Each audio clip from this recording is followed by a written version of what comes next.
At the speed he crashed, the driver can expect to be seriously injured. But so far, his behaviour is preventing anyone from examining him. He's shaking uncontrollably and is in some sort of trance. Pete and Dr. Richard are the first medical team to arrive. It's clipped the van, hasn't it? Look at that. Is it this? Fucking hell, they've ricocheted all down the road. Police had been trying to stop a suspected stolen car, but the pursuit ended after the driver lost control, smashing into numerous vehicles on a residential street. We've got one in our police car there who was a passenger, but he's ran off and been caught in a foot chase. So our main concern is this guy here. He's been ejected from the rear and he was struggling to get up to begin with. We've managed to keep him as sedate as possible. So he's got some visible cuts on his eyebrows. Hi, mate. All right. How you doing? Fine. All right, I'm Pete, one of the paramedics. Can I just have a quick feel of your wrist, mate? Okay. Do you know what day it is? Yeah. What day is it? Friday. Let's just whip your top up, mate. Let's have a proper look at you. The man is alert, ruling out a brain trauma, but Pete needs to assess him for other serious injuries. If we just get the stretcher, we'll do all the observations and the checks in the vehicle. You say you haven't got any medical problems like asthma or diabetes? You've got a hole in your heart? A hole in the heart can weaken it, and the artery supplying blood to the lungs. Pete wants to get the man onto the ambulance to check if he has any internal injuries. A passenger who was thrown through the car's back window and onto the road hasn't moved since they arrived. Okay. Definitely no pain in your legs, yeah? Nothing? Sure, moving all right? You can get up. All right, okay. Having found no evidence of serious injury, Pete decides it's safe for the man to stand up. Okay, nice and steady. Just sit forward, right? Just nice and steady. No pains? No, nothing. All right then, mate. Come and sit on here then, yeah? Pop yourself on there. Swing your legs up. Further back. It all seems to be facial injuries. You've been lucky, mate. Incredibly, despite his ordeal, other than some cuts, the man appears unhurt. Very lucky, extremely lucky. When you look up the street and see the damage to the cars, you'd expect some serious injuries, but yeah, nothing. Nothing major at least, anyway, which is a good thing. In Birmingham, critical care paramedic Kerry Hemus and Dr. Adam Lowe have been called to a serious incident with multiple stab victims reported. Police and ambulance have been dispatched to deal with what has been described as a violent attack. Firearms are in attendance at the location. As there are reports of multiple stabbings and it's not clear if the attackers are still on scene, the medical teams head for a meeting point until police have secured the area. Armed police officers and several teams of doctors and specialist paramedics have all been sent to the location. We'll just take bag one for now, I think, absolutely. and seeing as I haven't found anything. Kerry and Dr. Adam receive an update from the Tactical Incident Commander. Had a good search of the area. We've had no calls. They've searched it was a hoax. at the location and around the location. There's been no reports of any patients or any nobody's flagging themselves. So I think from our point of view, we're going to stand down. Sound? Good. Once we can get out. Cheers, mate. With no sign of any victims, the crews are stood down. But the police and armed officers will continue the search despite the belief it's a hoax call. They took down all resources. No patients found. Police are going to recontact if they find anybody else. In the past 5 years, West Midlands Ambulance Service have received over 5,500 hoax calls. So I think it's a hoax job. Hoax, I think. Yeah, so we're standing down. All these Police, resources for nothing. yeah, Like the police are paramedics going to carry on just looking potentially, but obviously we can't tap all the ambulance resources when we're very busy. Every single hoax ties up vital resources and puts lives at risk. They had 6 cars there, the police, because obviously they have to take it very seriously. Well, to be fair, it sounded like it was something when we first left base. You're driving your blue light through the streets and all for someone who's probably sitting in a room giggling and feeling really proud of themselves. We've had a high-speed pursuit down the motorway. The chap's crashed, but then jumped over a barrier, clearly taking some drugs. When we got to him, he was lay on the floor shaking. Critical care paramedic Stephen Mitch Mitchell and Dr. Richard Fawcett are dispatched. The accident's taken place at a busy motorway junction. Currently got handcuffs behind his back and he's sat up on the floor. We're a little bit concerned because it's come from probably 10, 15 sort of in the air, landed.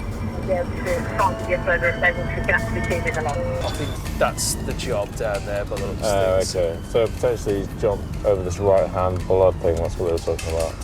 Richard is updated by an operational manager. Hey, yeah.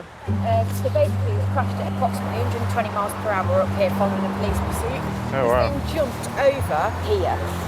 Police are a little bit reluctant to release the handcuffs just because they've had dealings with him before and he's a real big handful.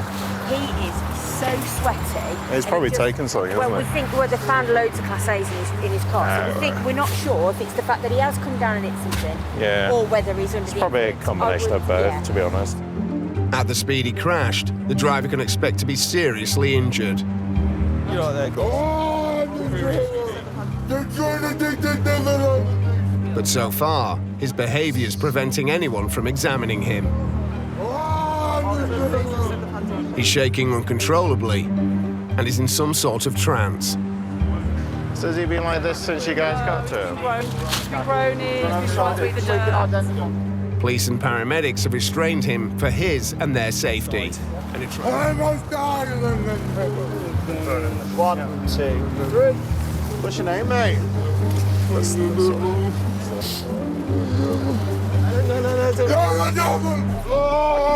It's hard to tell whether he's actually got any injuries or anything. The patient could have serious hidden injuries. He's eating the body. Look at him. But in the state he's in, it's impossible to tell. Let's give him some benzos if we can get a line in. And then if he's taking lots, we'll titrate with some propofol. So what we're going to do is we're going to give him something to settle him down a bit, just so we can manage him safely and check him over properly. He doesn't appear to have any obvious injuries, but what I would say is that it's difficult to say. So we're just going to get him settled down and then we can have a really good check over of him. It appears that he's took some drugs and that's probably what the situation is, and that's what we're going to treat him as. So. Birmingham's Queen Elizabeth Hospital is a 25-minute drive away.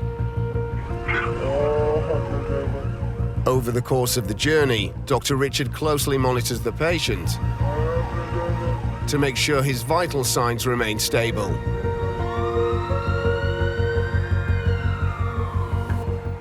Once at the hospital, he's handed over to the specialist trauma team. Police and fire are on their way to the incident, bringing specialist kit to search for the missing man.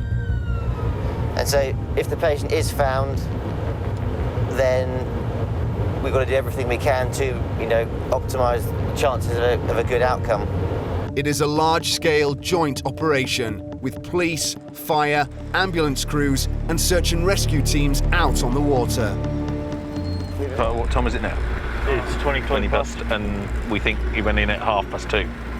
So it's near coming up to 2 hours now. The longer the patient isn't found, unfortunately the chances of a good outcome are narrowing. It sounds like he was intoxicated as well before he went in the river, so the likelihood of him being able to hold his head above the water and not take on board lots of water is slim, isn't it? We've just had another update saying that they're just completing the final bank searches.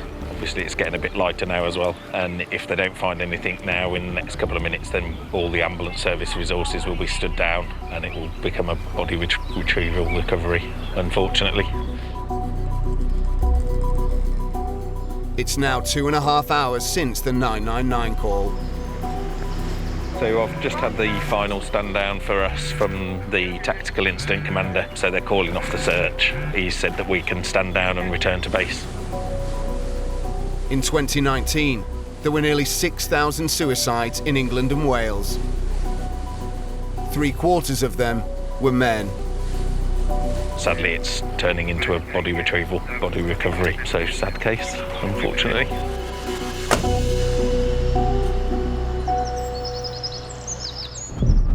Ambulance service, is the patient breathing? No, there's been a stabbing in Willenhall Town Centre. There's blood everywhere. He's been stabbed in the chest near his heart. It's a busy night for Ian and Dr. Mike. It's now just after closing time, and reports have come in of a person stabbed outside a pub. Initially, this call came through as arrest, peri-arrest. It's now concluded category 2, patient unconscious. Patient has been stabbed in the chest, leg and shoulder. That is concerning that he might have, lost significant amounts of blood. This is a confirmation from police. You're safe to make the either. Dr. Mike seeks an update from the paramedic. Hello mate, you haven't found anyone yet? I'm Mike. Look round the back, can't find anyone. No around the other side, been all the way around, so... Okay. It seems quiet, doesn't it? I can't see a pub in the area. No. For the site of an alleged stabbing just 20 minutes earlier, the pub and the street are eerily quiet. Can't see anything else around the front of this. There's some liquid down here. It doesn't look like it's blood. You see, had a chat to the person who reported. They're just trying to ring them back now. So the phone's just going to voicemail. Is it? No. Okay. These people being suspiciously lurking around, have they? Oh, dear. With the West Midlands Ambulance Service receiving more than 1,000 hoax calls every year, it's starting to look like this could be one of them. Yeah, at the minute it looks like this is no sign of incident. The police are looking at a couple of youths that have wandered by. We're currently blocked in just by police vehicles, mate, but if you want us for anything else, mate, just give us a shout. Everything points to a malicious call, but Mike and Ian will stay on scene until they're sure. Looking at the mapping, the call seems to be polling a nearby street on John Street. John Street. The control desk has now obtained more information about the location of the caller. We have tried calling back multiple times. Initially, it was going straight to voicemail. However, it has been ringing a couple of times and then calls ended. Well, we've confirmed he's the caller. Oh, you have? So from our end, it is F&M. So Okay. I imagine John Street's a different matter. F&M, or false and malicious calls, cost the emergency services millions of pounds every year in wasted time and resources. They've worked out it's the lad who's called. It is it? Right, okay.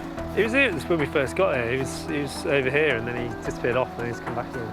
This is not going to be for us. Nobody's been stabbed. The teenage boy responsible is detained and could face criminal charges.